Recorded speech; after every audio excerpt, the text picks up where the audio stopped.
Donc je précise pour ceux qui ne me connaissent pas que je représente le CHU d'Angers. Donc c'est un CHU de taille moyenne en France, mais on a une très ancienne et très intense activité internationale puisqu'on a des partenariats durables dans 27 pays et depuis de façon très ancienne. Par exemple, mon voisin de gauche travaille avec Bamako depuis les années 1970.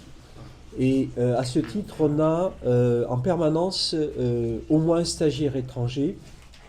Et sans forfanterie, je peux dire que Abdourahman a été un de nos meilleurs stagiaires.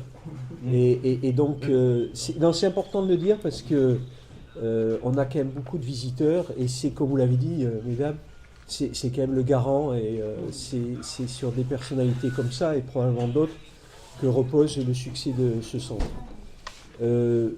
On a, grâce à notre consul honoraire pratiquement, c'est entre guillemets, hein, monsieur, à Angers, un représentant très représentatif de Djibouti, qui nous met une gentille pression, puisqu'on a plusieurs entretiens par semaine. Et je pense qu'on arrivera à convaincre nos partenaires. Alors nous on travaille donc avec bien sûr le ministère de la Santé, mais également avec le ministère des Affaires étrangères, l'AFD, France Expertise, et on travaille aussi avec les collectivités territoriales, hein, c'est-à-dire que par exemple notre mairie est fortement impliquée à l'international.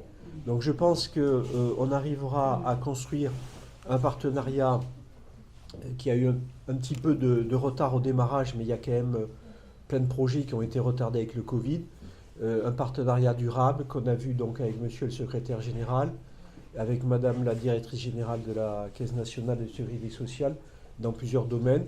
Et moi, mon rôle, c'est d'arrêter de faire des discours et d'avoir des critères d'efficacité. Donc je m'arrête là. Je vous remercie pour votre accueil.